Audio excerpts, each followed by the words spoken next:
నమస్తే కంచల టీవీకి స్వాగతం.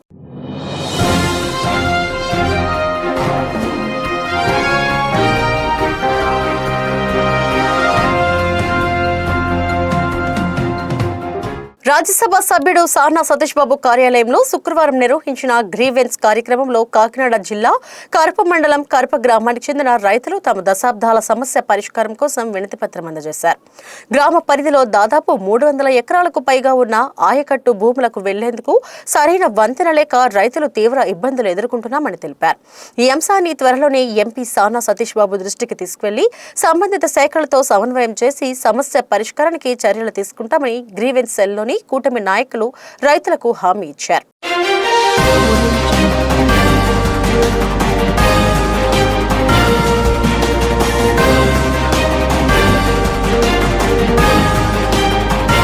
అంతర్జాతీయ మాదక ద్రవ్యాల వ్యతిరేక ప్రచార దినోత్సవాన్ని పురస్కరించుకుని గొల్లప్రోలు మండలంలో ఎక్సైజ్ శాఖ ఆధ్వర్యంలో శుక్రవారం ప్రత్యేక అవగాహన ర్యాలీ నిర్వహించారు. Pithapuram prohibition excise inspector G Venkatalakshmi పర్యవేక్షణలో సిబ్బంది ఈ కార్యక్రమాన్ని చేపట్టారు. మాదక ద్రవ్యాల దుష్ప్రభావాలపై ప్రజలకు, ముఖ్యంగా యువతకు అవగాహన కల్పించేలా ఈ ర్యాలీ సాగింది.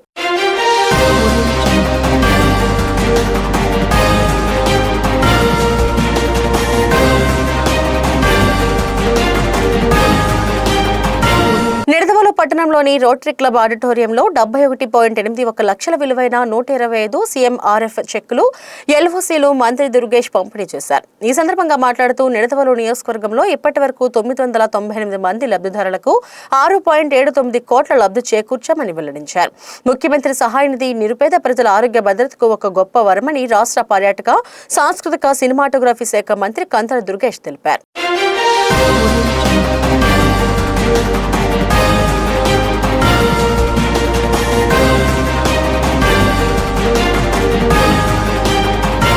మండల కేంద్రమైన తాళ్లరేవు పరదేశమ్మపేటలో ఇటీవల లక్షలాది రూపాయల వ్యయంతో డ్రైనేజీ నిర్మాణం చేపట్టినప్పటికీ మురుగునీరు మాత్రం రహదారిపైనే పారుతుంది. స్థానిక చిన్న వెంకన్నబాబు ఆలయం వద్ద నుంచి జాతీయ రహదారి 216 వరకు MGNR EGS నిధులు 40 లక్షలతో ఇటీవల రహదారి, డ్రైనేజీ నిర్మించారు. అయితే డ్రైనేజీలో మురుగునీరు పారే వీలు లేకపోవడంతో డ్రైనేజీ ముంపుకు గురయ్యే రహదారిపైనే నిలిచిపోతుంది.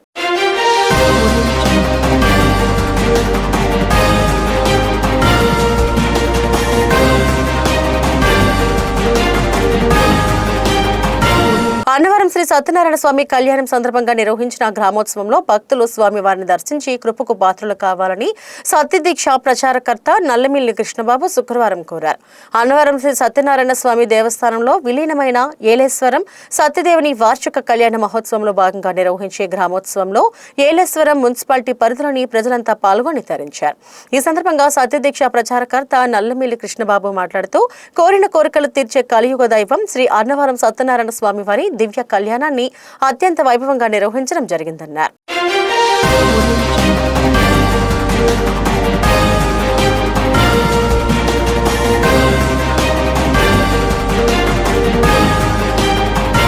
ప్రత్యేక ఇంటెన్సివ్ రివిజన్ 2026లో భాగంగా జిల్లాలో ఇంతవరకు 15,79,042 ఎన్యూమరేషన్ ఫారంలు పంపిణీ చేయడం జరిగిందని జిల్లా కలెక్టర్ కె వెట్రిసెల్వి తెలిపారు. వీటిలో 3,30,537 ఎన్యూమరేషన్ ఫారంలు డిజిటలైజేషన్ చేశామన్నారు.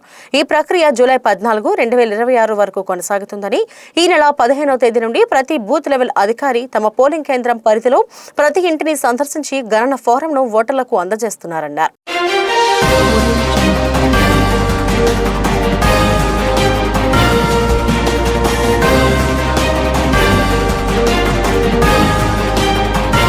గండపల్లి మండలంలో పలుచోట్ల చోరీలు జరిగాయి. రామయ్యపాలెం, సూరంపాలెం గ్రామంలో బంగారం, వెండి ఆభరణాలు ఎత్తుకెళ్లారు. రామయ్యపాలెంలో గుర్తు తెలియని వ్యక్తులు వృద్ధురాలు మెడలోని బంగారు ఆభరణాన్ని చోరీ చేశారు.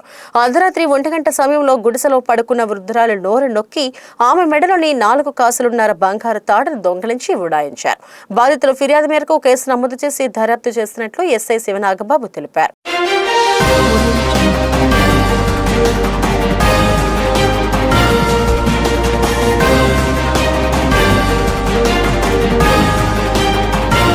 కాకినాడ జిల్లా ప్రతిపాడు మండలం పెద్దశంకర్లపూడి గ్రామంలో ఎమ్మెల్యే క్యాంప్ కార్యాలయం వద్ద నియోజకవర్గానికి చెందిన పలు కుటుంబాలకు 5,70,000 రూపాయల విలువ గల ముఖ్యమంత్రి సహాయ నిధి చెక్కులను ఎమ్మెల్యే సత్యప్రభరాజు అందజేశారు. ఈ సందర్భంగా ఎమ్మెల్యే సత్యప్రభరాజు మాట్లాడుతూ వివిధ రకాల అనారోగ్యాలతో బాధపడుతూ ఆసుపత్రిలో చికిత్స పొందుతున్న పేద కుటుంబాలకు ముఖ్యమంత్రి సహాయ నిధి నిజమైన వరంగా నిలుస్తుందన్నారు.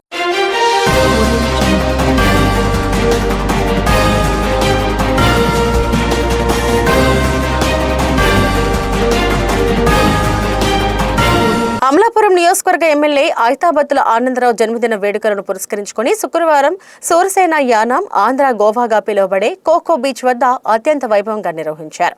ఈ కార్యక్రమానికి రాష్ట్ర కార్మిక శాఖ మంత్రి వాసంశెట్టి సుభాష్, అలాగే అమలాపురం నియోజకవర్గ పరిధిలోని తెలుగుదేశం, జనసేన, బీజేపీ పార్టీల ముఖ్య నాయకులు, నియోజకవర్గ ప్రజాప్రతినిధులు, తెలుగు తమ్ముళ్లు, జన సైనికులు, బీజేపీ కార్యకర్తలు, ఎమ్మెల్యే అభిమానులు దాదాపు భారీ సంఖ్యలో తరలిరావడంతో కోకో బీచ్ తీరమంతా జనసంద్రంగా మారింది.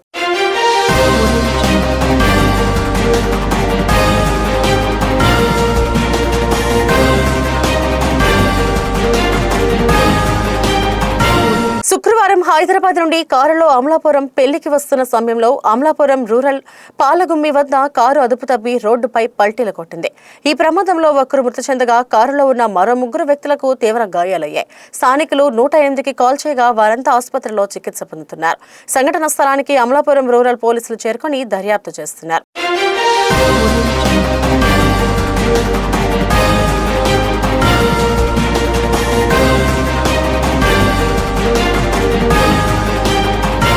ఇవి ఇప్పటివరకున్న స్పీడ్ న్యూస్. నమస్తే.